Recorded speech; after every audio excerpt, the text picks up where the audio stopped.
Hello. It is so dark. It's only like 2 p.m. or something, 2:14, but it's pouring rain. There's this Twitter and Instagram account called New York Metro Weather or something. I don't know. But it's clearly run by humans that are kind of goofy and they rate the weather on a scale of 1 to 10. And this morning, they were like, today is a 1 out of 10, which is very rare. They reserve that for days that are really bad. But it's pouring rain, there are gusts of wind. So I'm going to be inside. But um, it's a perfect day, weather wise, to read a book. Pearl's like across from me. Maybe she'll come over. I don't even know if you guys all like her as much as I do, but she usually inspires at least a few comments. Okay, page 288. I've been oh hello. How are you? How's evening in the UK? I was just saying that it's like pouring. It's one of the rainiest days that we've had in a long time. It's just like pouring. Okay, it's also rainy. Nice.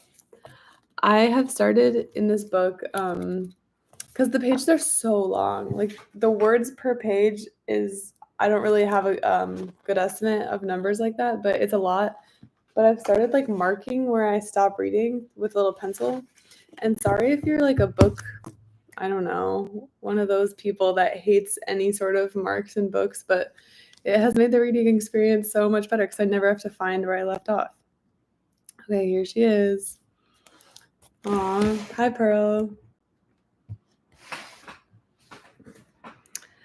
Roosevelt had been interested. Oh, okay. If you weren't here last time, it was really good, and I read for like an hour because basically we started chapter 16, and Roosevelt, like President Franklin Delano Roosevelt, one of the most famous ones ever, he appears as a really big character, and basically Roosevelt liked parks. He was from upstate New York. He was a Democrat, but like he and Robert Moses did not get along because the book makes it very clear that FDR was not really a chiller. Like he could not hang out. He always seemed a little bit like too poised. Um, and Robert Moses did not like him. I don't really know. I guess we haven't quite figured out why they have such a fierce rivalry, but the spark of it was I think like FDR asked for money, not that much money, for some park thing upstate, and Moses said no because Robert Moses just wanted to control all of the money. It was something like that. And so that started their rivalry. Okay. Roosevelt had been interested in parks long before Moses, in fact, both because of his own preoccupations and because of his interest in his famous cousin's campaign to conserve natural resources. He had, from childhood, cared deeply about nature, about land, water, and trees. For years, he had been planting yellow poplar and white pine seedlings by the thousands at the Roosevelt Mansion at Hyde Park. It's so confusing. This is just a little aside, but I used to live in the Hyde Park neighborhood of Chicago, and I would try to like join Facebook groups, Hyde Park related neighborhood Facebook groups, because I feel like especially 6 years ago that was more of a thing, and I would always accidentally either end up in London or in this like upstate New York small town. Um, Concerned about the destruction of New York's great forests by lumber companies, he proposed in 1922 the formation of a syndicate that would purchase a tract within 100 miles of New York City and operate it as a park, as private interests operated forests for recreation in Europe. If Moses knew Long Island as few men knew it, Roosevelt could, in the days when he could walk, say the same thing about Dutchess County and about the three other counties, Putnam, Columbia, and Rensselaer, whose gently rolling hills, made with Dutchess a continuous soft green border, broken only by the patchwork of cultivated fields all along the east bank of the Hudson River from Westchester to Albany. He had long had his eye on particularly beautiful tracts which he wanted preserved from commercial exploitation. He had, in fact, been negotiating on behalf of the Boy Scouts for one in Putnam County. He was especially enthusiastic about a plan to have New York build a tri-state park in cooperation with Massachusetts and Connecticut at the juncture of those three states. Ooh, a tri-state park would have been cool. The Bronx River Parkway, just opened in Westchester County and a wonder of the world, was pointing at the Taconic region. Even before he was appointed to the Taconic Commission, Roosevelt had envisioned joining to the Bronx River Parkway a new parkway that would head straight north through the Taconic farm counties to parks that could be created there, thereby opening up the lovely Hudson Valley. The parkway as he envisioned it would eventually extend all the way up to Albany and thus make accessible to New York City the beauty of the Adirondack, Berkshire, and White Mountains. When Smith and Moses, badly needing his name in the Taylor estate fight, offered Roosevelt the chairmanship of the Taconic Park Commission, whose jurisdiction would encompass the whole east bank of the Hudson from Westchester to Albany, Roosevelt asked if he would be able to build the parkway. Moses apparently gave him assurances on the point. Roosevelt was later to remind Smith that he had, and Roosevelt eagerly accepted. This is again an aside, but I had never really seen the Hudson Valley until maybe a year ago when this tiny bar in Woodstock, New York, which is like, oh, Pearl almost spilled my coffee. No. This little bar thing in upstate New York asked me to do a Depths of Wikipedia event, and I was like, okay, for sure. And Woodstock, New York is like the name of the music festival, but the music festival was actually like a town over because the plans changed. But for me, it was amazing because we got to drive past a bunch of the towns that are in this book. And so I actually have a better mental map than I would have. But it was really, I mean, if you're not from New York, like it's really beautiful up there. There's a reason that so many rich people try to permanently live like an hour drive or 2 hour drive north of here, because you're like in these, like there have been people living there since the 1600s. Well, I guess European people since the 1600s. And so it feels way older than so much of the country. But also it's like still really quaint and cute, and you have like so much nature around, and it feels like a small town, but everything is really expensive because it's like more fancy. Yeah. Okay, so someone asked me yesterday about Depths of Wikipedia stuff in Europe. I don't have anything on the calendar, and honestly, I don't know if you can tell by how chill and happy I am and how I wear sweatshirts every day, but writing a book is a really nice lifestyle. In some ways it's stressful, but it's kind of nice to have a break from traveling. So I'm not going to put anything on the calendar for a while, but maybe like ask me in 6 months and then maybe. Oh yeah, Dia Beacon. I wanted to go there, but then I was running late, so I didn't. But yeah, if anyone ever asks you to like house sit in upstate New York, so I would say yes, you should. Also, everything feels a little haunted. The bar had me stay in this like, it was a room attached to the bar.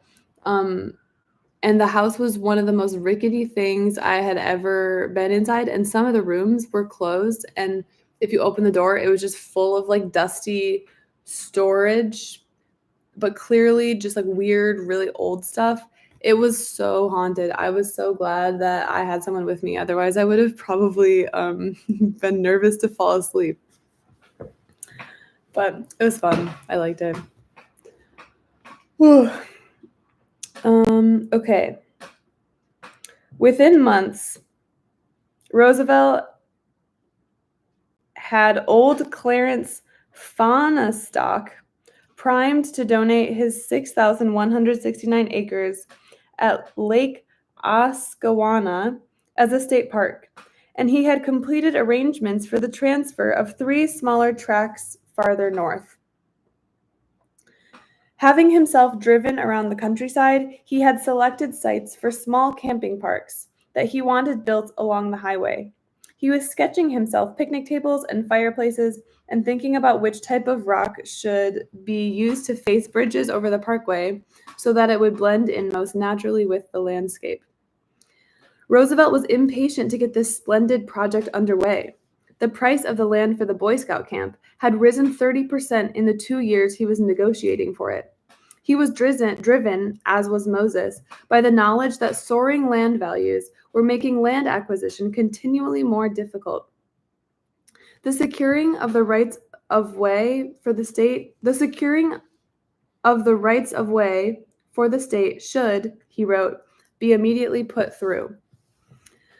But there was insufficient money in the park allocations made by the legislature, even for Moses's Long Island Park plan, and he didn't want any spent on a 125-mile parkway somewhere else. And it may be he didn't want within the park system he was so assiduously welding into a monolithic entity responsible solely to his command any opening wedges driven for a project that would be under the command of another vigorous, independent man. Repeatedly, Moses' State Parks Council slashed Roosevelt's budget requests to a level insufficient even to begin acquiring right-of-way for a parkway. The money allocated was not sufficient even for the Taconic Commission to hire an adequate executive staff, and Roosevelt charged that the lack of staff prevented the commission from making plans that would allow it to spend on small parks even the meager amount of money it was allotted. In addition, Moses now said a Taconic Parkway should not extend north to Albany, but should end only a few miles north of New York City. Matters came to a head in November 1926. In submitting during that month his budget request for 1927, Roosevelt asked for funds for engineering plans for the Taconic Parkway, for right-of-way surveys, and for salaries for an adequate staff, including Lewis Howe. Last time we heard the nickname for him was Lousy Louie, which I think is so funny. Also, sorry to review because I spent a long time talking about this yesterday, but the description of Lewis Howe, Roosevelt's right-hand man, was gnarled, emaciated, habitually dirty, sweat-stained collars, and suits dotted with food stains, flecked with cigarette ashes. Yeah, they just kind of rip him to shreds. Okay, when the State Parks Council met to consider the Regional Commission's budget requests, Roosevelt was in Warm Springs, Georgia, where he went every winter to try to coax his dead legs back to life. It disappointed those of the Taconic Commission on the grounds that it had not spent all the money allocated to it in the past. Returning north,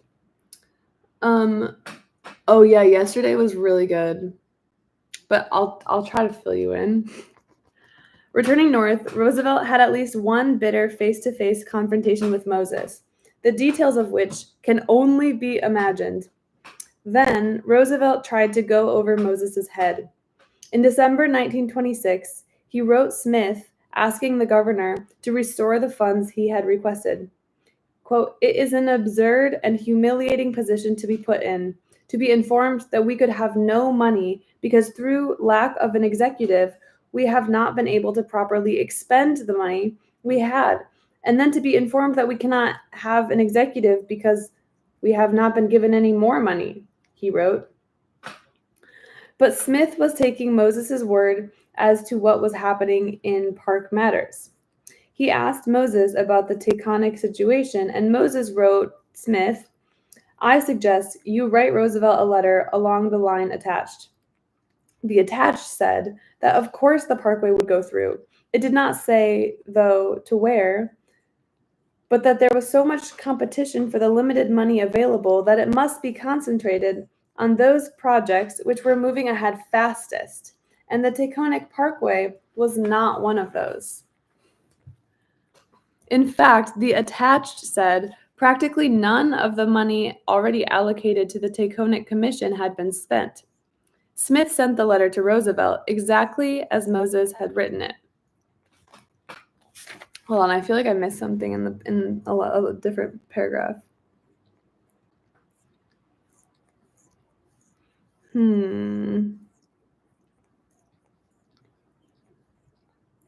Okay, so basically Roosevelt didn't have enough money to actually do anything. He only had a tiny bit. But then Robert Moses and the governor were like, wait, you didn't even spend the money we gave you? Like, how are we going to give you any? Why would we give you any more? But he's like, well, you didn't give me enough to do anything, actually. I get it now. A year later, the State Parks Council eliminated from the Taconic Commission's request all funds except those needed for bare maintenance of existing parks. Roosevelt wrote Smith that the other members of the commission and I feel very strongly that the elimination ends the necessity for the usefulness of the commission. We have practically no function left. Moses simply used us, Roosevelt said. The enormous appropriations for Long Island, while perhaps necessary, prove merely that we have been completely useful to other people. We won't be used anymore. Unless something is done, the commissioners do not feel it is worthwhile to continue. This was serious. There was a presidential election coming up, and Smith needed Roosevelt. In fact, he wanted Roosevelt to nominate him again, and apparently intervened. The commission's operating funds were increased. Roosevelt apparently intervened. Whoever's he, Smith, I think, intervened. The commission's operating funds were increased. And Roosevelt was assured, apparently by Moses, that when the Parks Council submitted to the Smith-Hewitt-Hutchinson Committee requests for additional allocations out of a new $10 million park bond issue that had been passed in 1927, it would ask for $200,000 for Taconic Parkway right-of-way. But when the three-man committee met on January 23, 1928, and approved all regional allocations except one, that one blade toward Moses, coming as it did from the pen of the man who would later shepherd his country through depression and war. Okay, this is the letter. I wasn't born yesterday! Exclamation point. Franklin D. Roosevelt wrote the governor. You see, I have been in the game so long that I now realize the mistake I made with this Taconic State Park Commission was not in playing the kind of politics that our friend Bob Moses used. You know just as well as I do that Bob has skinned us alive this year, has worked things so beautifully that his baby on Long Island is plentifully taken care of, and that all the other park commissions, upstate, except ours, are getting practically what was approved by the State Council of Parks. When the State Council of Parks approved appropriations to the Taconic State Park Commission of nearly $200,000, Bob knew perfectly well that it would not go through, and had his tongue in his cheek when he tried to tell us that he was trying to get it through. As a matter of practical fact, I am very certain in my own mind that we could have got at least some appropriation for acquisition of land this year if Bob and you had gone after it. The money is there, within the total of the budget. For instance, Bob told me himself the other day that on the contract for the New York State office building, a couple of $100,000 will be saved. As parkmen like Ansley Wilcox and Judge Clearwater had charged before him, Roosevelt charged that Moses had lied about him to Smith when he was not around to refute the lies. Quote, I am sorry to say it is a fact that Bob Moses has played fast and loose with the Taconic State Park Commission since the beginning, Roosevelt wrote. I give him great credit for many accomplishments and for his fine vision of a complete state park system, but he has been guilty of making so many false statements about the Taconic State Park Commission, which I have checked up and know all about, that I'm very certain You have been given a very erroneous lot of information about the commission. All-time Pearl performance. Yeah, she loves this. As Wilcox and Clearwater had charged before him, Roosevelt charged that Moses had lied about him to the other members of the Park Council when he was not around to refute the lies. One example is sufficient, he wrote. Bob told the State Council of Parks that the Taconic State Park Commission had done nothing to cooperate with Massachusetts and Connecticut authorities. Well, as a matter of fact, we have not only cooperated with them from the beginning, we are in close touch with them at all times and can tell you or him at any moment just what the situation is in both those states. Moses will have a chance to lie about me no more, Roosevelt said. The commissioners do not want to be the first to make a break in your splendid statewide park program, but they have been put in a position where I do not see that they can, in any decency, do anything but resign. Al Smith, who so seldom wrote personal letters, now sat down and wrote one to Franklin D. Roosevelt. I know of no man I have met in my whole public career who I have any stronger affection for than for yourself, he wrote. Therefore, you can find as much fault with me as you like. I will not get into a fight with you for anything or for anybody, period.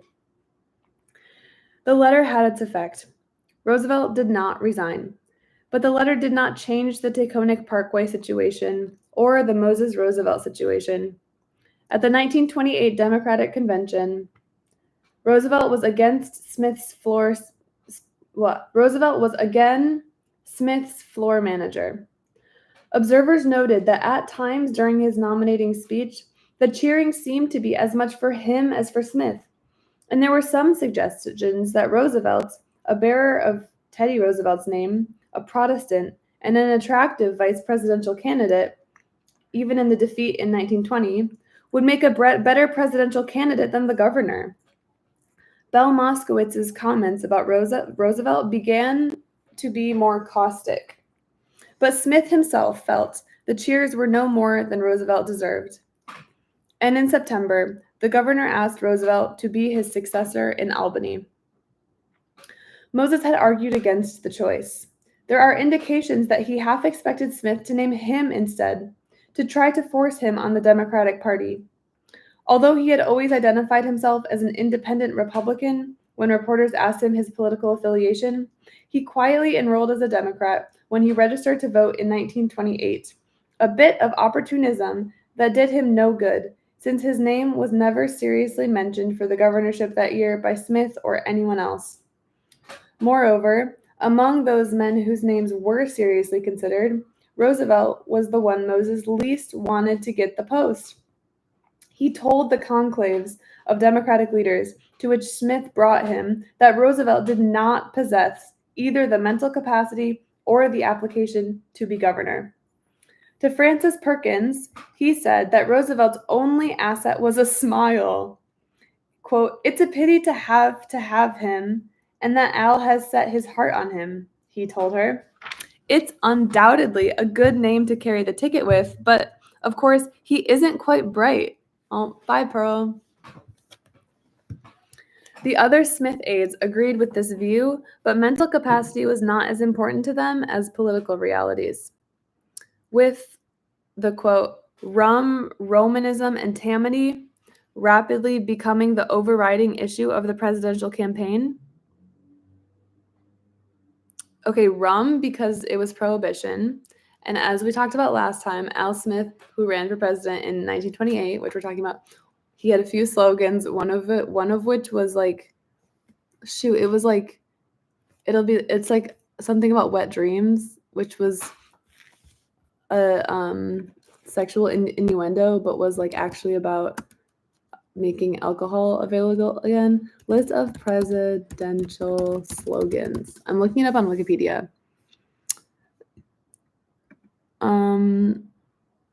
Okay. Make your wet dreams come true. Al Smith, referring to his stand in favor of repealing prohibition.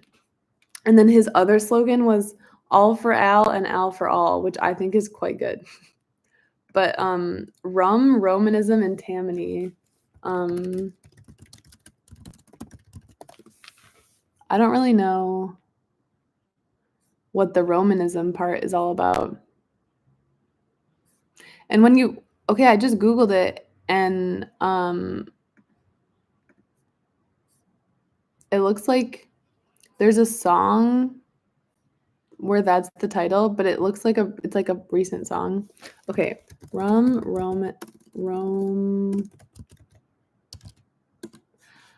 I suppose this actually isn't really that important, and I don't need to pause to look it up. Okay, something that I don't do that often is click on Encyclopedia Britannica over Wikipedia. But when I searched rum, Romanism, and Tammany, the only link that seemed good was Britannica. But then in the actual article, even though the little preview on the Google search page had that slogan in it, the actual article, when I control F, it didn't. I don't know what that's about. That doesn't really happen on Wikipedia so much. Okay. Anyway, sorry about that big detour.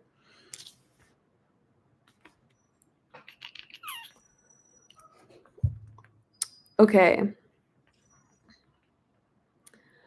People feared that only Roosevelt's name on the ticket could keep New York's upstate Protestant dries from stampeding into the Republican camp and denying Smith the 45 electoral votes of his own state. Estimating that Roosevelt was a full 200,000 votes stronger than any other candidate, they felt that he was the only man with a chance to defeat the attractive GOP gubernatorial nominee, Attorney General Albert Ottinger. As for his ability, Smith's advisors felt he didn't need much. They felt that Moses's reorganization had so streamlined the state government that Roosevelt's lack of administrative experience would not be serious. And Smith himself had a higher opinion of Roosevelt's ability than his aides, and he emphasized that Roosevelt's nomination would assure the party of having a candidate of integrity. Roosevelt was genuinely reluctant to run. He and Howe, Lousy Louie, had decided that with the nation prosperous under a Republican president, 1928 was not going to be a Democratic year, and that their original timetable, calling for a gubernatorial run in 1932, was correct. To stay out of the reach of persuasion while the state Democratic convention was convening in Rochester, he took himself off to Warm Springs. But he could not escape the telephone, and over it, Smith persuaded him to run. The next night, he was nominated by acclamation. Moses turned to Emily Smith and said, shouting so she could hear him above the uproar, "He'll make a good candidate, but a lousy governor." The man Smith assigned to brief Roosevelt on campaign issues and draft his speeches, Bell Moskowitz's discovery, Samuel I. Rosenman, was at first not altogether enchanted with his assignment. I had heard stories of his being something of a playboy and idler, of his weakness and ineffectiveness, he recalled. That was the kind of man I had expected to meet. But he began almost instantly to wonder if such unfavorable views of Roosevelt were correct. The broad jaw and upthrust chin, the piercing, flashing eyes, the firm hands, they did not fit the description. He was friendly, but there was about his bearing an unspoken dignity which held off any undue familiarity. During the campaign, Rosenman watched Roosevelt pull himself laboriously to his feet as his car arrived in a town, snap his steel braces to hold his body erect, and then, chin up, cigarette holder tilted at the most nonchalant of angles, the cane on which he leaned the only visible sign of any disability, laughingly reassure the crowd that newspaper speculation about his health was exaggerated. By the end of the campaign, Rosenman knew that the Smith camp's assessment of Roosevelt had been very wrong. But Mosevelt was a crazy thing to say. Sorry. But Moses had not changed his opinion. I don't like him, he told Frances Perkins during this period. I don't believe in him. I don't trust him. Okay, why is he still besties with Frances Perkins? To me, that feels like a really random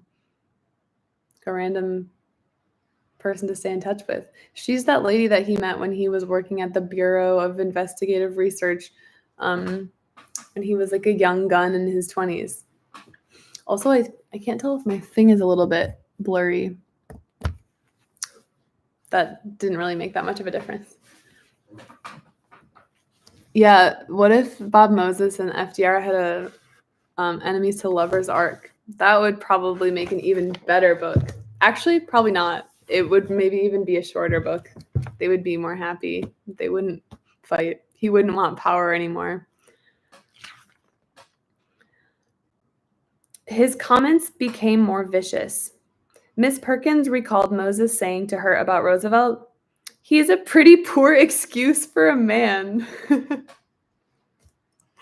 And then Miss Frances says, "He said so to me in just those words. He's a pretty poor excuse for a man." He never actually mentioned the full extent, or what he imagined to be the full extent, of Roosevelt's disabilities, recalled another member of the Smith entourage, but he was always hinting around about it in the most vicious kind of way. Vicious, that was the only word for it. His comments took in not only Roosevelt, but his wife as well. "I wouldn't repeat what he said about Eleanor Roosevelt," another Smith aide said. "Just say he dwelt on her physical appearance and her voice and was quite insulting." I don't really like that. It's so funny how like he can do really brutal stuff to his employees, like he can like force his employees to work when it's so cold that they get trapped on this like land, like island situation, and they have to eat pancakes for 10 days. Or he could I don't know, like inconvenience the entire city of New York by plowing through neighborhoods and building a highway. And I'm like, oh, that's so bad. But then there's something so much more visceral about him like criticizing Eleanor Roosevelt's appearance. That just feels so much more maybe to me it's more affecting because it just feels more relatable, because everyone, like, it brings you back to like elementary school playgrounds or something. It's like, you are the bully. The comments got back, as comments made in political circles always seem to do, to their targets, and Roosevelt responded in kind. During the same period, he told Frances Perkins that if he was elected, "I'm not going to have Bob Moses around, Frances, because I don't trust him. I don't like him. I don't trust him. There will be trouble." Roosevelt's feeling for Moses, says one man who knew both, was at least equal in intensity to Moses's feeling for Roosevelt. "You can employ euphemisms to describe the electricity that was present when those two men were in the same room," he says. "But if you are going to be accurate, you have to say there was real hatred there." Mosevelt is their ship name. Election day in 1928 was November 6. The dark forces, to which Handlin referred, had done their work well on the boy who had thought he could rise from the Fourth Ward to be president. Alfred E. Smith received 87 electoral votes to Herbert Hoover's 444. He even lost New York State. But Franklin Delano Roosevelt pulled 2,130,193 votes to Ottinger's 2,104,193. The man who hated Robert Moses was governor. I'll read just a little bit more because it's kind of interesting. Oh, and look, I'm getting so close to, I'm on page 293. I'm getting so close to the 300s. Al Smith was bitter over the anti-Catholic prejudice that had marked the campaign. But at first, that was the only bitterness. He seemed reconciled, even relieved to be out of politics. After 25 years in public office, Al wanted to settle down with Katie and spend more time with the grandchildren he adored. After 25 years, he was still poor. The governor's salary in 1928 was only $10,000, less than that of his cabinet officers. And he was tired of that too. He wanted security in his old age and something to leave his sons.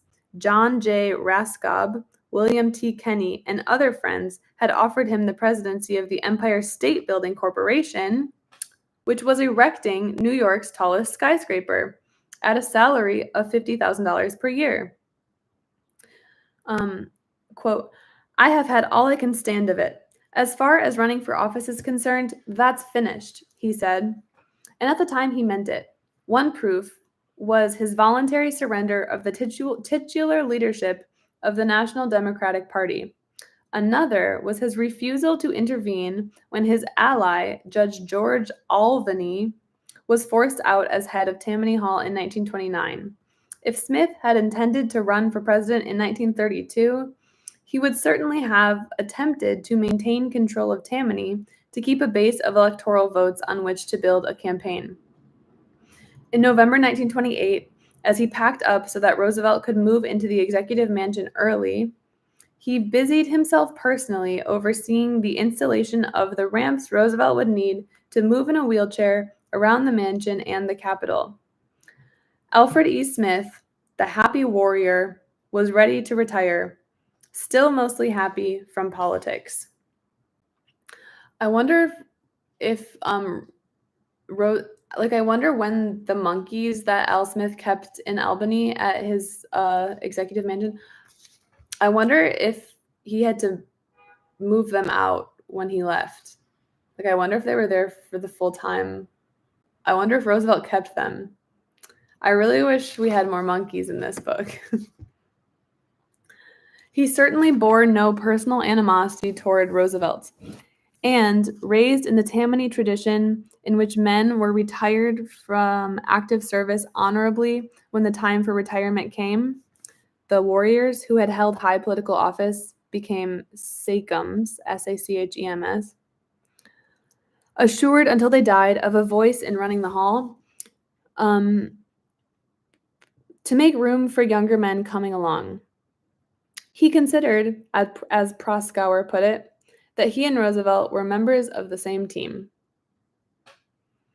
Moreover, Smith felt that Roosevelt could be trusted to continue his programs. This was important to him.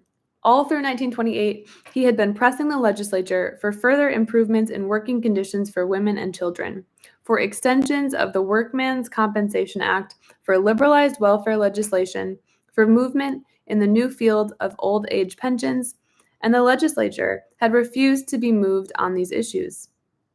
Now, he wanted Roosevelt to press for them, and certainly there was every reason for him to feel that his successor would. All during the campaign, Roosevelt had pledged himself to continue Smith's policies. His typical campaign speech, the New York Herald Tribune said, began with a few words of fulsome praise for Alfred E. Smith. In the few weeks after the election, Smith was looking forward to helping the younger man get a good start in Albany. When he and Katie moved out of the executive mansion in early December, he took a suite in the DeWitt Clinton Hotel at the bottom of the little park in front of the Capitol steps, so he would be available if his successor wanted to confer with him, and waited for Roosevelt to call. And there he waited. Okay, I'm just going to stop there, I think.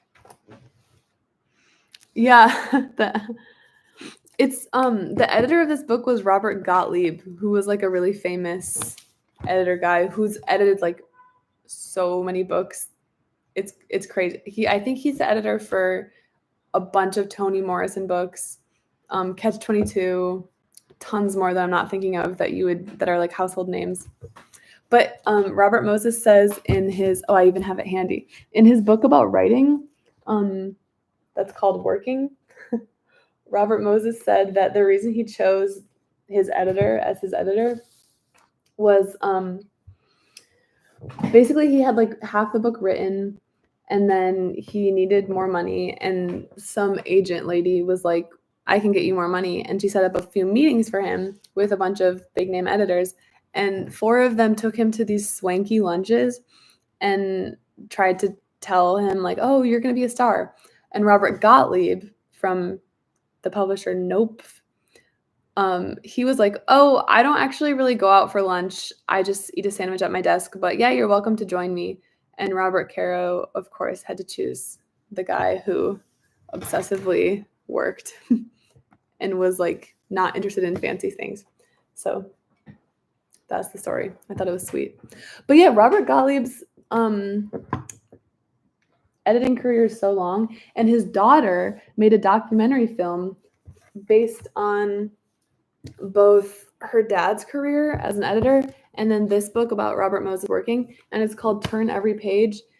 And I watched it on an airplane way before I even read The Power Broker or started it or even thought about reading it. But it was kind of cute. They're just both like old, kind of like New York accent, like I don't know, really opinionated Jewish New Yorkers from the 20th century.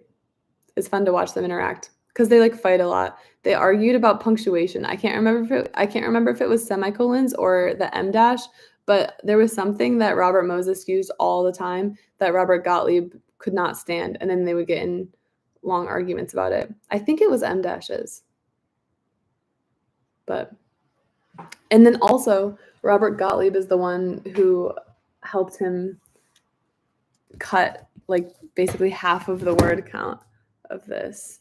And you know what? I bet you're right. I bet there was tons of monkey stuff that never saw the light of day.